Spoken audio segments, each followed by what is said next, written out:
ஆரம்ப சுகாதார நிலையங்கள், அரசு மருத்துவமனைகள், அங்கன்வாடி மையங்கள், பள்ளிகள் மற்றும் முக்கிய இடங்கள் என மொத்தம் 43,051 மையங்களில் 52.91 லட்சம் 5 வயதிற்குட்பட்ட குழந்தைகளுக்கு போலியோ சொட்டு மருந்து வழங்க இலக்கு நிர்ணயிக்கப்பட்டுள்ளது. அதன் தொடக்கமாக இந்த தேசிய போலியோ சொட்டு மருந்து சிறப்பு முகாமினை நமது தமிழ்நாடு மாண்புமிகு முதலமைச்சர் அவர்கள் சென்னை பாலவாக்கத்தில் உள்ள அரசு ஆதிதிராவிடர் நல உயர்நிலை பள்ளி வளாகத்தில் தொடங்கி வைக்க இருக்கிறார்.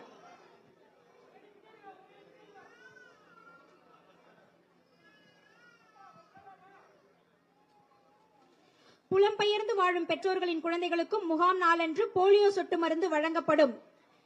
இந்த போலியோ சொட்டு மருந்து மையங்களில் 2 லட்சத்திற்கும் மேற்பட்ட சுகாதார பணியாளர்கள், அங்கன்வாடி பணியாளர்கள், ஆசிரியர்கள், தன்னார்வலர்கள் மாநில அளவில் ஈடுபடுத்தப்பட்டுள்ளனர். இப்பொழுது இங்கு உங்கள் முன்னால் போலியோ சொட்டு மருந்து முகாமினை தொடங்கி வைக்கும் விதமாக குழந்தைகளுக்கு மாண்புமிகு தமிழ்நாடு முதலமைச்சர் அவர்கள் போலியோ சொட்டு மருந்தினை வழங்குகின்றார்.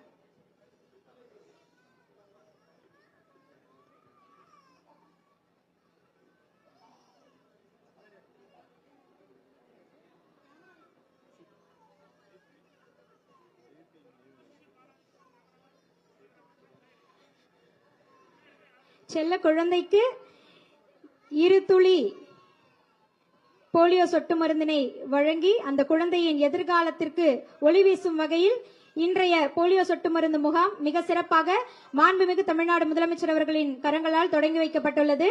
ரயான் என்னும் குழந்தைக்கு போலியோ சொட்டு மருந்து இடப்பட்டுள்ளது. அவர்களுடைய தாயார் சுதா அவர்களுக்கு மனமார்ந்த வாழ்த்துக்கள்.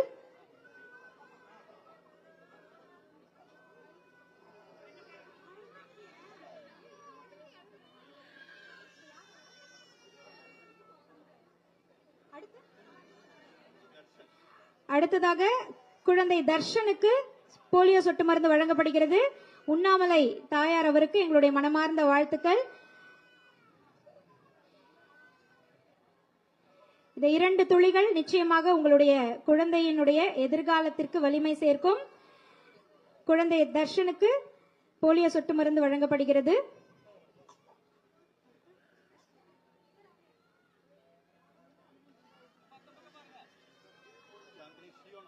அடுத்து குழந்தை சியோனாவிற்கு போலியோ சொட்டு மருந்து வழங்கப்படுகிறது. தாயார் சாந்தினி அவர்களுக்கு வாழ்த்துக்கள்.